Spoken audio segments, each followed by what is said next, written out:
warahmatullahi wabarakatuh.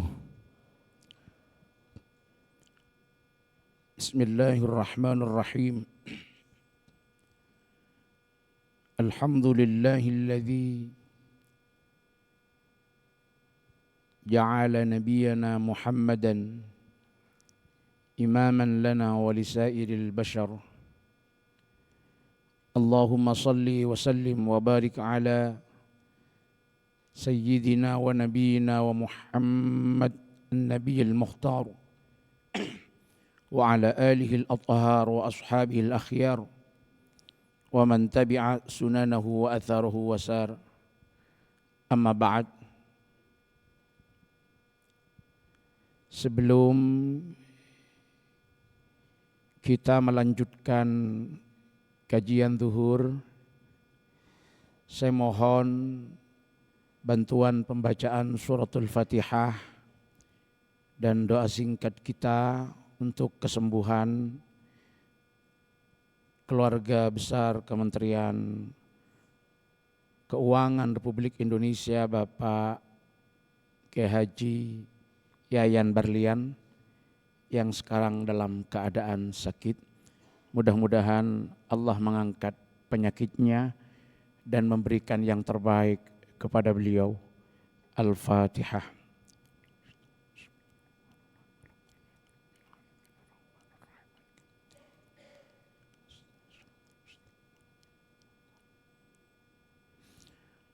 Para jamaah Masjid Al-Amin Kementerian Keuangan Republik Indonesia rahimakumullah. Kalau kita berbicara tentang sosok Rasulullah sallallahu alaihi wasallam yang diutus oleh Allah ke muka bumi semata-mata membawa rahmat bagi sekalian alam dan menjadi teladan bagi kita semua dalam seluruh dimensi kehidupan beliau, maka tidak hanya kita umat Islam yang bangga kepada Rasulullah. Ada salah seorang sejarawan berkebangsaan Amerika yang ia juga seorang antropolog bernama Michael Hyatt. Michael Hyatt ini meneliti tentang tokoh-tokoh dalam sejarah peradaban manusia yang memiliki pengaruh besar untuk membawa manusia pada perubahan yang lebih baik. Setelah ia lakukan penelitian dan kajian kepada tokoh-tokoh yang pernah ada sepanjang sejarah, ia ambil 100 tokoh dan dikumpulkan dalam satu buku yang ia beri judul 100 Ranking of the Most Influential Person in History, yang kemudian juga diterjemahkan ke bahasa Arab menjadi Al-Mi'ah Tartibun li'a'zamil askhasi atharon fit tarikh. 100 tokoh terkemuka yang paling berpengaruh kehidupannya di dalam melakukan perubahan sosial ke arah yang lebih baik. Ternyata di dalam buku itu Michael Hyatt menempatkan Rasulullah sallallahu alaihi wasallam dalam urutan pertama sebagai tokoh paling berpengaruh dalam sepanjang sejarah peradaban manusia. Dengan beberapa analisa. Pertama, agama yang dibawa oleh Rasulullah adalah agama terbesar di seluruh dunia. Walaupun ketika populasi saudara-saudara kita dari Kristen dan Katolik dijadikan satu, maka mengimbangi kurang lebihnya hampir sama dalam beberapa penelitian terakhir. Tapi ketika dipisah jauh sekali, separuhnya. Kristen, Katolik itu sudah separuhnya populasi umat Islam yang angkanya hari-hari ini dalam berbagai macam perspektif dan ada perbedaan data, kurang lebih ada di angka 2,4 miliar pemeluk agama Islam di seluruh dunia. Yang kedua, Rasulullah adalah sosok yang tidak pernah lekang oleh waktu. Selalu diceritakan, selalu dikaji dan selalu menjadi kebanggaan siapapun yang mengkajinya. Di sini kalau kita melihat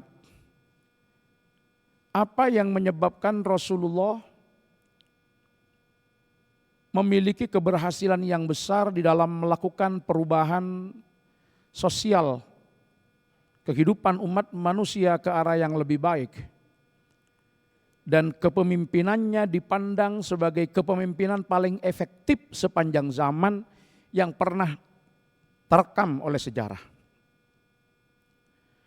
Maka secara singkat kalau kita ingin melihat meneladani kunci keberhasilan Rasulullah, di antaranya yang juga dikupas dalam buku itu, ada beberapa hal yang menjadi kunci sukses kepemimpinan Rasulullah. Yang pertama yang memang tidak bisa lepas dari fungsi dan keberadaan beliau diutus semata-mata untuk menyempurnakan akhlak. Innama bu'itsu liutammima makarimal akhlak, dan legitimasi Al-Quran wa innaka la'ala khuluqin azim. Maka kepemimpinan Rasulullah berbasis al-akhlak al-karimah. Apa itu al-akhlak? Al-Ghazali menyatakan akhlak itu adalah halatun nafsi rasikhatun fil qalbi tasduru minha al-af'alu biyusrin wa suhulatin min ghairi fikrin. Kondisi kejiwaan di mana mampu melahirkan perilaku dengan mudah tanpa berpikir. Jadi sederhananya begini. Ketika seseorang lewat di jalan raya, kemudian ada orang kena musibah, maka spontan dia berhenti tanpa melihat orang itu siapa. Dan kalau dia melakukan hal yang positif, memberikan pertolongan, tanpa dia juga harus berpikir dia akan dapat feedback apa. Yang penting hatinya terenyuh ketika melihat ketidakberdayaan atau ketika melihat orang yang membutuhkan pertolongan, tidak ada lain yang dilakukan kecuali dia sesegera mungkin akan memberikan pertolongan. Beda dengan ketika seseorang lewat di jalan raya kemudian ada orang kecelakaan, dia masih cek. Siapa yang kecelakaan? Oh, enggak kenal. Dia abai, lewat. Karena merasa gak ada kaitannya dengan dirinya. Besoknya dia lewat lagi, ternyata yang kecelakaan saudaranya, dia berhenti, dia nolong. Berarti dia bukan orang yang memiliki akhlak sebagai penolong. Kenapa? Karena perilaku yang dilakukan itu bukan spontan, muncul karena dorongan hati melihat suatu situasi yang memerlukan dia turun tangan, tetapi dia masih berpikir apa yang akan menjadi keuntungan atau dampak yang bisa ia dapatkan ketika dia melakukan perbuatan tersebut. Nah itulah akhlak. Jadi akhlak itu adalah satu sifat hati yang melekat, kuat di dalam jiwa, yang melahirkan perilaku dengan mudah. Jadi gampangnya kalau model manual itu ada pemberian infak yang tidak seperti kita saat ini dengan cara digital, ada kotak jalan, dia setiap ketemu dengan seperti itu langsung merogoh kantongnya, dia tidak pernah berpikir ada siapa dan karena apa, tapi karena ini memang ladang amal dan dia berkesempatan untuk melakukan, maka ia lakukan. Tanpa berpikir ada pengaruhnya atau enggak. Ketika kondisi di sekelilingnya mempengaruhi terhadap dirinya, itu bukan akhlak. Jadi kalau dia akhlaknya memang pemberi, pemurah, ya sudah, dia lakukan itu. Tapi kalau dia noleh, Ada siapa, tidak ada siapa, ia melakukan. Enggak ada siapa, ia tidak melakukan, atau sebaliknya, berarti itu bukan akhlak. Bukan akhlak. Ya, walaupun ada pernah suatu ketika karena ada kotak keliling, ada seseorang yang kebetulan salah satu pejabat di salah satu kementerian, tapi yang jelas bukan di sini. Dia ngeluarin dompet karena modelnya bukan digital. Dia cari di dompet itu uangnya sebetulnya banyak, tapi kayaknya yang dicari itu yang paling kecil. Dia masukkan ke kotak. Setelah kotak lewat,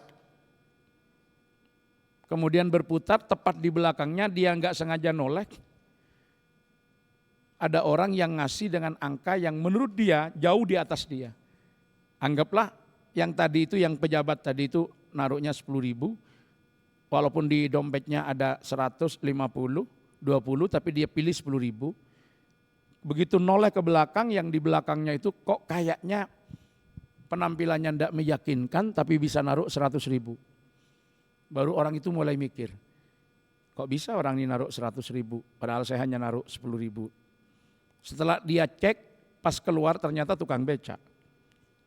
Dia malah tambah penasaran, walaupun ada sedikit malu begitu. Khawatir tukang becak itu tahu ketika dia tadi naruh itu kok 10.000 gitu. Akhirnya tanya sama tukang becak, Pak, resepnya sampean apa? Kok bisa sedekah begitu banyaknya? Saya sekarang malu ke sampean. Kenapa sampean mudah bisa naruh uang sebanyak itu? Alhamdulillah tukang becaknya jujur, mohon maaf Pak, itu bukan uang saya hanya membantu naruh uang Bapak yang jatuh tadi. Kenapa? Dia mencari yang paling kecil, ternyata yang besar jatuh, dimasukkan ke situ. Nah, itu model-model begitu itu bukan akhlak itu. Jadi kalau akhlak dia tidak berpikir. Nah, apa akhlak Rasulullah sebagai pemimpin? Akhlak Rasulullah sebagai pemimpin itu adalah yang paling menonjol, yanzuruna al-ummah bi'ainir rahmah. Yanzuru al-ummah bi'ainir rahmah. Rasulullah itu melihat umat dengan kacamata kasih sayang. Kalau melihat dengan kacamata kasih sayang, maka apapun yang dilakukan sesuai dengan kaidah yang disarikan dari berbagai macam ajaran-ajaran Rasulullah adalah tasarruful imam ala ra'iyah manutun bil maslahah. Setiap keputusan, kebijakan, tindak tanduk yang dilakukan oleh seorang pemerintah untuk rakyatnya tidak lain adalah hal yang berbasis kemaslahatan kepada rakyatnya. Misalkan dihadapkan pada dua pilihan. Kalau melakukan A, dia tidak salah secara hukum. Dia bisa dapat banyak keuntungan. Aturannya juga tidak melarang. Tetapi dia tahu kalau itu dilakukan efek manfaatnya tidak seberapa untuk umatnya.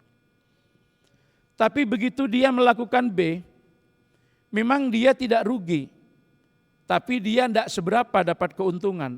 Cuma dia tahu kalau ini dilakukan, umatnya, rakyatnya akan mendapatkan banyak kemanfaatan dan banyak kesenangan. Maka pemimpin dengan tipologi itu pasti akan memilih B. Dia tidak akan memilih A, walaupun A tidak melanggar aturan. Kenapa? Karena A kalau diambil, dia dapat keuntungan tidak begitu besar manfaatnya untuk rakyatnya. Tapi kalau B yang diambil, dia tidak rugi, walaupun dia tidak dapat keuntungan, tapi manfaatnya sangat luas untuk rakyatnya. Itulah yanzurunal ummah bi'ainir rahmah. Pemimpin yang seperti ini pasti dekat dan disayangi serta dicintai oleh umatnya. Mohon maaf, kenapa terjadi sesuatu hal yang barangkali harus kita renungkan untuk kita ambil ibarah. Semuanya ambil pelajaran untuk menjadi lebih baik, yang sering disebut dengan tragedi Agustus Kelabu kemarin. Salah satunya karena posisi pemerintah sudah terlalu jauh dari rakyatnya. Kalau dilihat dari pola dan gaya hidup flexingnya, udah mipet dengan yang terjadi di Nepal. Walaupun tidak sempat dan tidak sampai, mudah-mudahan Allah jaga, seperti itu pengaruhnya. Tapi hampir sama. Di Nepal itu sudah persentasenya, perbandingannya kurang lebih 4.000% antara rata-rata kehidupan rakyat dengan rata-rata pola hidupnya pejabat. Nah, di Indonesia ini sudah 3.600 kalau dibikin rata-rata. Kesenjangan dan jarak antara kehidupan itu. Ya tentu itu kan bermula dari aspek pendapatan dan penganggaran yang diberikan kepada penyelenggara negara yang jauh beribu-ribu kali lipat di atas penerimaan rata-rata rakyatnya. Nah, ini yang terjadi. Rasulullah itu diakui oleh berbagai kalangan, tidak hanya umat Islam. Kalau posisi Rasulullah bukan hanya pemimpin yang punya otoritas keagamaan, tapi Rasulullah juga punya otoritas kekuasaan di dalam politik. Dan Madinah di mana Rasulullah tinggal bersama dengan sahabat itu juga diakui sebagai sebuah negara. Tapi apa yang terjadi? Rasulullah tidak hidup seperti umumnya para raja-raja. Rasulullah tidak tinggal di istana yang megah dengan berbagai fasilitas kehidupan yang mewah. Tapi Rasulullah hidup sama kurang lebihnya dengan umatnya. Sama kurang lebihnya dengan para sahabat. Dan bahkan dari aspek kekayaan banyak sahabat yang jauh lebih banyak kepemilikan duniawiyahnya daripada Rasulullah. Itulah ciri yang pertama. Kunci keberhasilan Rasulullah adalah memimpin dengan hati berbasis al-akhlak al-karimah, menjadi sosok yang sangat dekat dengan umatnya. Insya Allah kalau masing-masing institusi formal pemerintahan yang ada dimanapun pemimpinnya menerapkan pola kehidupan yang seperti itu, maka kedekatan dengan rakyat yang kemudian meniadakan kesenjangan akan menjadi kepemimpinan efektif karena dia memiliki karisma yang sangat dihargai dan dihormati oleh rakyatnya. Yang kedua, kunci keberhasilan Rasulullah ada pada al-amanah. Apa itu al-amanah? Al-amanah adalah dapat dipercaya. Amanah sering diartikan dengan rasa aman dan percaya dari orang lain yang menyerahkan urusannya kepada seseorang. Karena ia yakin bahwa urusan itu di tangan orang tersebut akan lebih baik daripada diurus sendiri. Itu dasarnya amanah. Jadi kalau ada keluarga menitipkan anaknya ke sekolah atau ke madrasah, karena keluarga itu yakin di madrasah anaknya di sekolah dapat pendidikan lebih baik daripada di rumah. Ya mohon maaf, kalau kita mau memahami istri-istri kita juga amanah. Kenapa dari kecil dijaga, disayangi, dibiayai, dirawat dengan baik oleh orang tuanya, kemudian hanya dengan mahar yang tidak seberapa sudah diserahkan kepada orang yang baru dikenalnya. Itu dasarnya amanah. Kenapa? Karena orang tuanya yakin bahwa putrinya itu berada bersama dengan orang yang diberi amanah akan hidup lebih baik daripada dirinya. Jadi ketika pekerjaan kita ini kita anggap dan kita yakini sebagai amanah karena diserai oleh orang lain kepada kita, baik itu langsung dari yang memiliki urusan atau yang mengatur, yaitu kita diberi mandat oleh pemerintah atau orang lain yang menyerahkan kepada kita, maka mereka yakin bahwa di tangan kita urusan itu akan lebih baik. Maka amanah ini harus dijaga karena sekali kita khianat, kita tidak dapat kepercayaan dan orang sudah tidak mau lagi menyerahkan urusannya kepada kita. Ini yang kedua. Yang ketiga, kepemimpinan Rasulullah itu dilaksanakan dengan prinsip tausidul umur ila ahliha. Apa itu? Menyerahkan urusan kepada ahlinya. Sampai Rasulullah menegaskan, idza wusidal amru ila ghairi ahlihi fantadiris sa'ah. Kalau satu urusan diserahkan bukan kepada ahlinya, maka tunggulah saat kehancurannya. Jadi tidak akan ada Rasulullah menyerahkan satu tugas dasarnya karena kekerabatan, karena persahabatan, atau karena ada unsur-unsur lain yang hari-hari ini sering dikenal dengan KKN, tidak akan pernah ada. Karena prinsip menyerahkan satu urusan kepada orang lain adalah sesuai dengan kapasitas kemampuan yang diserai. Jadi kalau dalam bahasa kita itu disebut dengan the man behind the gun. Jadi memang yang sesuai dengan proporsinya dan keahliannya. Memberikan amanah, tidak ada pertimbangan apa feedback yang akan diterima oleh dirinya, manfaat yang diterima oleh dirinya, enggak ada. Tapi semata-mata didasarkan pada kepentingan kemaslahatan bahwa ketika ini yang menjalani amanah ini, posisi amanah itu akan lebih baik dan membawa dampak kemanfaatan yang jelas kepada umat. Itu yang ketiga. Yang keempat adalah al-istiqamah. Apa itu al-istiqamah? Konsisten, ajek kalau kata orang sekarang. Dalam bahasa yang lain kalau bahasa Jawanya itu orang mincela-mincele. Jadi dia berprinsip teguh kepada aturan. Walaupun kemudian tidak betul-betul kaku, tetapi kekakuan itu dihilangkan di dalam berpegang kepada aturan semata-mata basisnya kemaslahatan. Bukan kemudian dia membuat elastisitas dari penerapan aturan hanya semata-mata karena melihat ini siapa dan bagaimana. Tetapi ketika memang basisnya kemaslahatan, ya maka dia akan lakukan itu. Artinya apa? Mungkin di dalam bahasa kita itu diskresi lah. Dia akan berpegang ketat kepada aturan kecuali memang diskresi itu diperlukan hanya basisnya semata-mata kemaslahatan.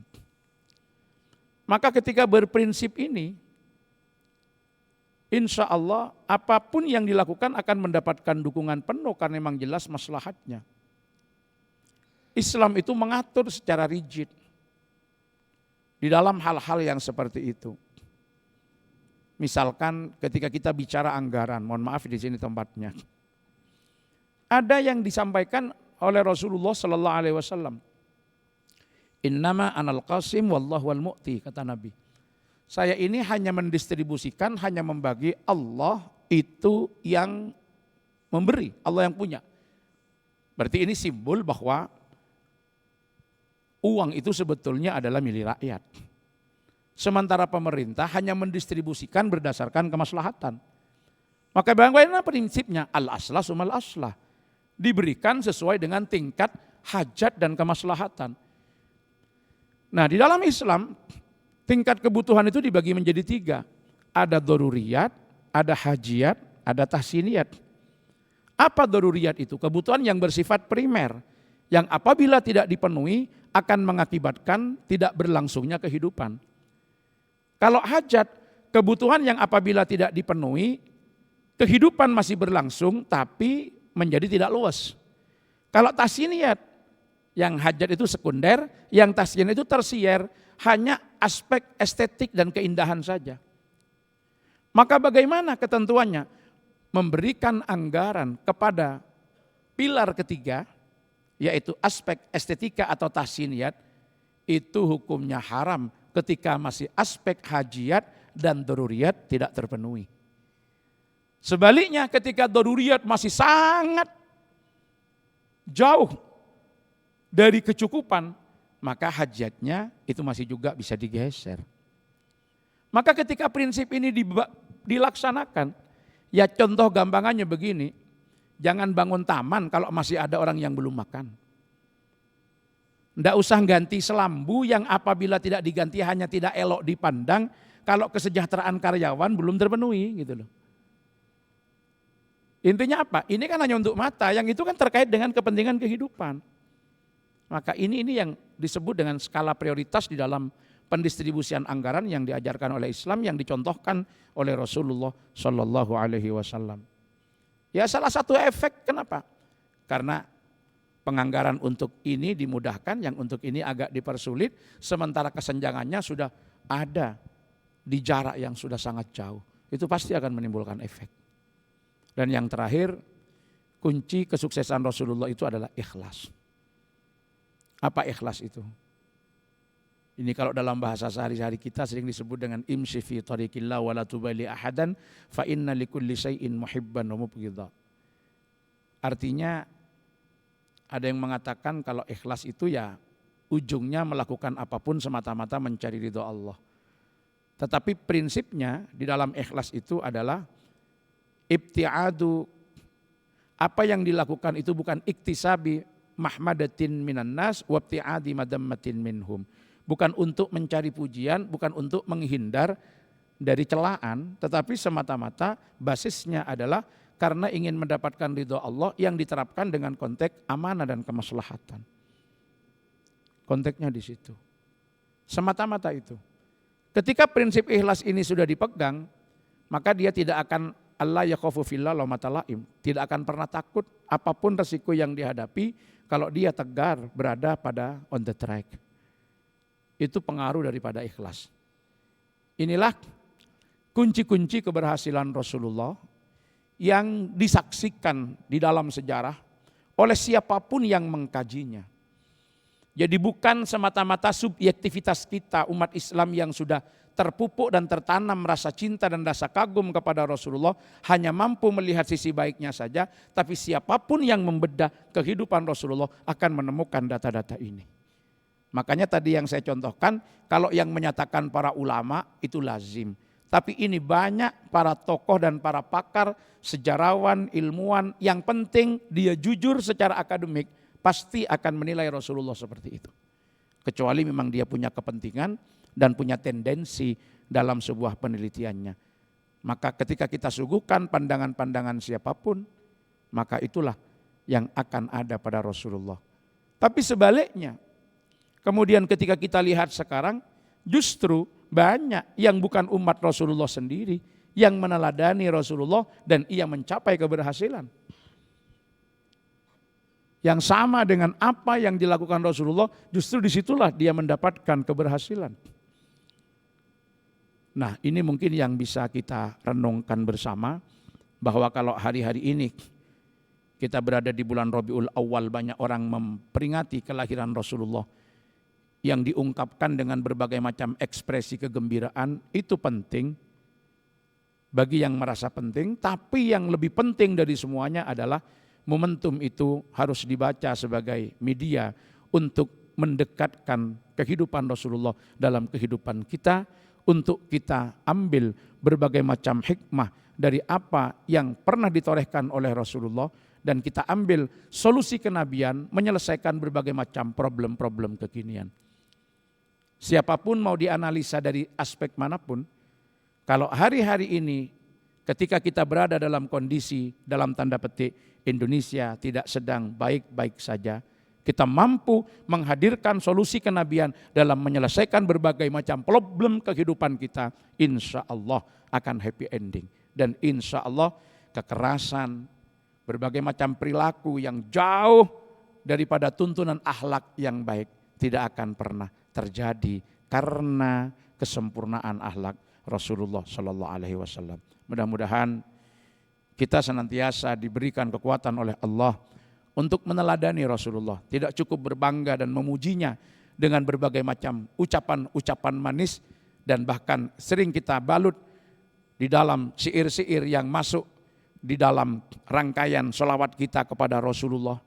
Itu fadilah, itu keutamaan. Tetapi yang terpenting dari itu semua adalah melaksanakan sunnahnya, meneladani daripada perilakunya yang baik, mengambil dari hikmah perjalanan hidupnya untuk dijadikan solusi dalam menyelesaikan problematika keumatan. Niat hajat kita semua mudah-mudahan dikabulkan oleh Allah, urusan kita semua dilancarkan oleh Allah, dan kita dijaga dari hal-hal yang mendatangkan murka Allah dan mendatangkan kerugian bagi kita dan keluarga kita semuanya pada saat yang akan datang. Al-Fatihah. Bismillahirrahmanirrahim. Allahumma ya azim sultan ya qadim al-ihsan ya daiman ni'am ya kathir al-jud ya wasi' al-ata'. salli wa sallim wa barik ala sayyidina maulana Muhammadin wa ala alihi wa sahbihi ajma'in. Allahumma lakal hamdu syukra wa lakal mannu fadla wa anta rabbuna haqqa wa nahnu abiduka rika wa anta lam tazal lidzalika ahla. Allahumma ya muyassira kulli asir, ya jabira kulli kathir, ya muni ya kulli faqir, ya mana kulli khaif, ya sahiba kulli farid, ya man la yahtaju al bayani wat tafsir, hajatuna ilaika kathira wa anta alimun biha wa basir. Yasir lana kulla asir fataysir asir alaika yasir wa nas'aluka taysir mu'afata fid din wad dunya wal akhirah.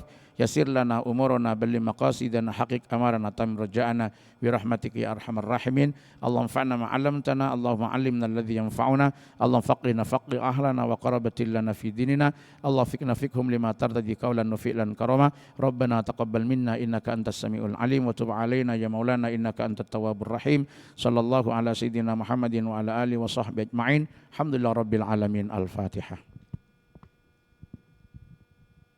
Al-afu minkum. Assalamualaikum warahmatullahi wabarakatuh.